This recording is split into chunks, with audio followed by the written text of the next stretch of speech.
Mes frères et sœurs, le texte d'aujourd'hui est sensiblement le même que celui de la semaine dernière, car le Seigneur continue à nous enseigner et à nous annoncer la venue de l'Esprit, l'Esprit paraclet, l'Esprit consolateur aussi, comme il l'appelle à plusieurs reprises. On oublie bien souvent à quel point le Saint-Esprit est notre source vive, à quel point nous en avons besoin. Beaucoup même l'ont totalement zappé, en se disant « oui, tout est écrit, on se contentera de cela, et ça suffit ». Mais si nous devrions nous contenter de ce qui est écrit, à quoi aurait servi que le Saint-Esprit nous soit envoyé par Dieu, que le Seigneur continue à nous enseigner, qu'il nous apprenne tant de choses? Si tout était dit et écrit à la mort du Christ et à sa résurrection et à son ascension, à quoi ça sert? À nous tenir de manière énergique, de nous donner de l'énergie, oui. Mais le Christ nous le dit à plusieurs reprises. Il vous apprendra ce que vous ne pouviez pas encore connaître. Il vous fera comprendre les choses. Il ne vous enseignera rien qui ne vienne pas de moi. Donc la mission du Saint-Esprit est bien plus profonde et bien plus grande que juste être une source de force et d'énergie pour nous autres chrétiens. C'est un enseignant. Et pourtant, comme je le disais, certains voudraient réduire son action et dire que depuis 2000 ans, voilà, on a les textes, ça suffit. Et il ne serait plus capable de nous apporter un quelconque enseignement, une quelconque source de vie. Là, mes frères et sœurs, l'Église aurait été bien triste. Et au cours des siècles, nous n'aurions pas la croyance en l'Eucharistie, nous ne ferions pas d'adoration eucharistique, nous ne ferions pas de dévotion à la Vierge Marie, nous n'aurions peut-être pas compris à quel point elle est importante dans nos vies.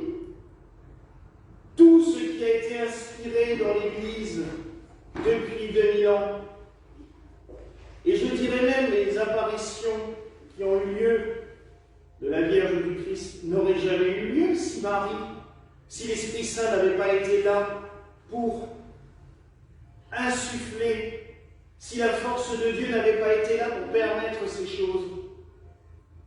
Nous serions donc, j'allais dire, coincés à encore essayer de comprendre ces paraboles, à encore essayer de trouver dans les textes une quelconque source d'information, alors que lui-même, le Christ nous l'a dit tout au long des évangiles, je vous parle en parabole, mais de toute façon, pour l'instant, vous ne pouvez pas les comprendre. Il l'a répété à de nombreuses reprises. Un jour, je vous enverrai l'Esprit qui vous permettra de les comprendre, qui vous permettra de recevoir ces enseignements. Alors, laissons-le parler, laissons-le agir, laissons l'Esprit Saint éduquer l'Église, mais laissons-le aussi nous éduquer. Comme dans la liturgie gallicane, on a lu le chant de vie à 7 branches devant l'Évangile. Quand il y a beaucoup de clergés, on l'a lu juste avant la lecture de l'Évangile. C'est aussi pour cela que lors des grandes fêtes, on fait la procession avec. C'est tout simplement pour nous symboliser les 7 dons du Saint-Esprit. C'est ces dons qui doivent nous permettre de comprendre et d'éclairer les textes. On a aussi une liturgie qui est prévue pour les futurs prêtres. Encore le temps pour la faire, mais une petite liturgie de prière qu'on a appelée liturgie de Saint Jean-Baptiste, où dedans, on dit cette belle phrase. Que l'Esprit nous en éclaire le sens, en parlant des Écritures, nous en éclaire le sens, non pas selon la lettre qui tue, mais selon l'Esprit qui vivifie. Car oui, mes frères et sœurs, prendre le texte de la Bible sans laisser parler l'Esprit Saint, c'est se servir des saints évangiles ou de la Bible comme d'une arme. C'est la rendre stérile comme une pierre. Car on peut lui faire dire ce qu'on veut. Le nombre de gens qui blessent les autres en prenant juste un passage d'un évangile ou un passage des Écritures en disant « Et Dieu a dit que ». Je vous prends un exemple, parce que c'est un exemple dont je me sers assez souvent. Combien de fois on est venu m'arrêter là sur le trottoir pendant que je jardinais. Vous êtes catholique? Je dis bah oui, tradition catholique, oui. Ah, comme ça vous avez des statuts? Bah oui. Vous savez que c'est interdit? Ah bon?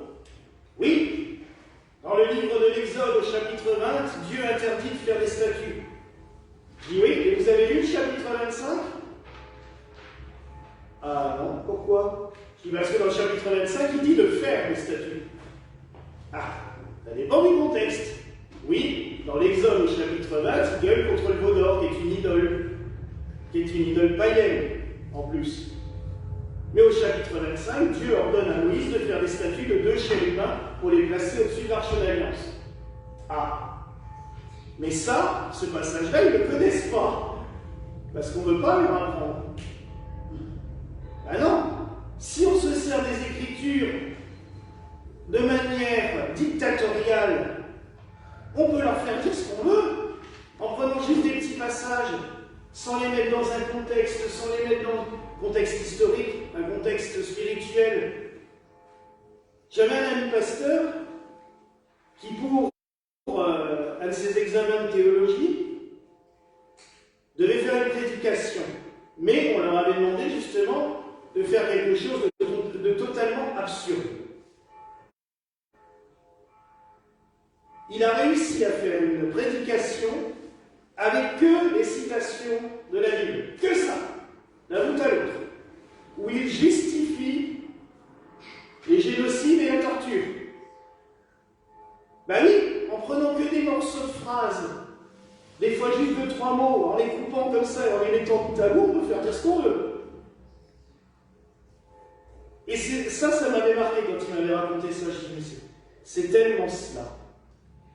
Alors oui, on a besoin de l'Esprit Saint pour nous faire comprendre tout ce que le Christ nous a dit, pour nous faire comprendre au fond de nos cœurs à quoi cela peut nous servir, comment cela va nous aider à avancer.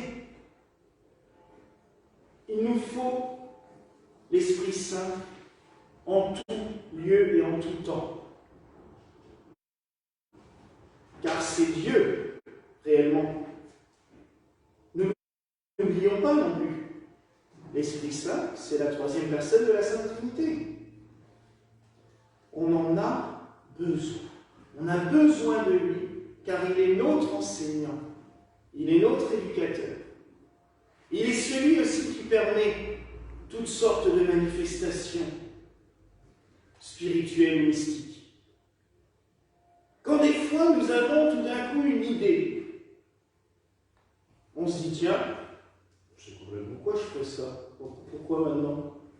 Puis on le met on le concrétise dans l'église, puis on se rend compte que les gens sont heureux ou qu'ils sont bien, ou certains vont dire à la fin tiens, c'était la réponse à ma question. Ah, ben là ça peut être que lui là-haut.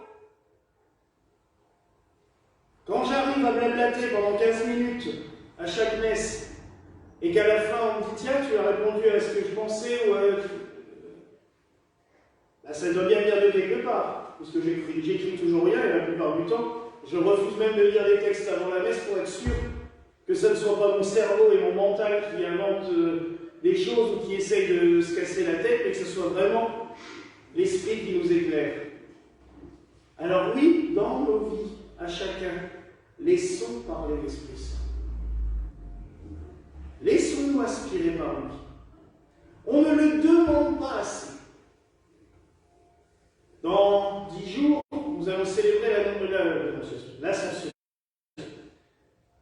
C'est le début de la neuvaine de Pentecôte. Le jour de l'Ascension, on commence à invoquer l'Esprit Saint pendant 9 jours, jusqu'à la Pentecôte. Faisons-le avec cœur, demandons à Dieu de nous donner son Esprit Saint, qui nous éclaire, qui nous inspire, qui nous communique sa force. Oui, mes frères et sœurs, nous avons besoin du Saint-Esprit, de l'Esprit paraclet, de l'Esprit consolateur. Le Christ nous l'a promis. Il nous l'a envoyé le jour de la Pentecôte. Il nous a été donné à chacun de nous, à notre baptême. Il a été revivifié en nous, à la confirmation. Laissons l'Esprit Saint parler. Dans nos vies, dans nos communautés, dans nos églises. Il est une force. Alors, durant ce temps qui nous conduit jusqu'à la Pentecôte, laissons grandir le Saint-Esprit en nous et demandons à Jésus que nous allons recevoir dans l'Eucharistie qu'il vivifie en nous le Saint-Esprit. La grande liturgie gallicane dit que cette communion, en parlant de l'Eucharistie, que cette communion à ton corps et à ton sang soit la communication du Saint-Esprit. Oui, mes frères et sœurs, que chaque communion que nous vivons, que chaque Eucharistie, soit une Pentecôte nouvelle. Demandons au Seigneur, à partir de maintenant et jusqu'à la Pentecôte, qu'il nous communique son Saint-Esprit. Et je terminerai, puisque nous allons finir par cela aujourd'hui. Continuons à en faire des statues. C'est marqué dans les œuvres. C'était des personnages divins. Marie-Madeleine, on va bénir la statue de Marie-Madeleine dehors. Elle était humaine, elle a vécu. Rien n'interdit, la Bible ne parle jamais d'interdire les statues. Mais c'est marrant parce que vous voyez qu'au cours des siècles, depuis 2000 ans, périodiquement, il y a des mouvements qui se sentent obligés de refaire de l'iconoclasme. Ça sert à quoi? Que chacun prie comme il a envie. Et la preuve, j'ai visité il n'y a pas longtemps une église luthérienne où il y avait un grand crucifix géant avec un Christ dessus. Bah oui, la preuve. C'est chacun selon sa spiritualité. Mais ça m'a fait sourire encore, parce que ça m'est arrivé encore il y a quoi, 15 jours qu'on m'a sorti ce truc-là. Ah oui, mais les statues, il y en a même de plus en plus dans le jardin, ben, c'est pas grave. Que ce soit des lieux de prière, en fait, c'est cela. Et tout ce qui compte. Parce que hier, j'ai visité aussi un très bel oratoire sur une colline en Moselle. Que ce soit des lieux où que la contemplation d'une image, d'une icône, d'une statue, on n'est pas là pour s'arrêter à eux. C'est pas une idole. C'est juste pour nous permettre peut-être de mieux nous relier avec ce qu'il y a au-dessus. L'être humain, c'est quelqu'un de concret. On est fait de chair. On a besoin de choses concrètes. Oui, adorer Dieu en esprit et en vérité, c'est ce que Christ nous dit à plusieurs reprises aussi. Mais c'est bien compliqué dans notre monde qui est loin d'être spirituel. malheureusement. Donc si, en contemplant une statue, comme on le fait aussi avec Saint Joseph, si en contemplant la Vierge Marie, d'ailleurs, parce que vous pourrez voir la statue de Notre-Dame de Fatima que Maria nous a prêtée pour la fête du 13 mai, je l'ai laissée exposée sur l'autel du fond pour que vous puissiez la voir et prier également aujourd'hui. C'est pas une fin en soi, c'est juste pour nous relier à quelque chose de plus haut, de plus grand. Et vous verrez, quand on sera dans la statue de Marie-Madeleine, je vous expliquerai quelques détails qui me sont venus en la contemplant. J'ai eu le temps cette semaine en l'installant. Ça permet de comprendre les mystères de Dieu, des choses qui nous relient à lui. Alors là, j'ai fait une petite digression sur mon thème de l'Esprit Saint, mais malgré tout, la dévotion, la formation du culte chrétien s'est fait aussi avec le temps, par la force de l'Esprit Saint. Si les communautés ont grandi et ont décidé à certains moments de choisir telle ou telle chose pour le culte, c'est parce que l'Esprit Saint était derrière pour les enseigner. Donc laissons-nous guider, laissons-nous enseigner par l'Esprit Saint. Et demandons à notre Père Tout-Puissant, par son Fils Jésus-Christ, de nous envoyer son Saint-Esprit, comme il nous l'a promis. Et que chaque communion, chaque Eucharistie soit pour chacun de nous une Pentecôte nouvelle, où le feu de l'Esprit Saint nous embrase pour nous guider et nous conduire. Voilà la grâce que je nous souhaite au nom du Père, du Fils et du Saint-Esprit. Amen.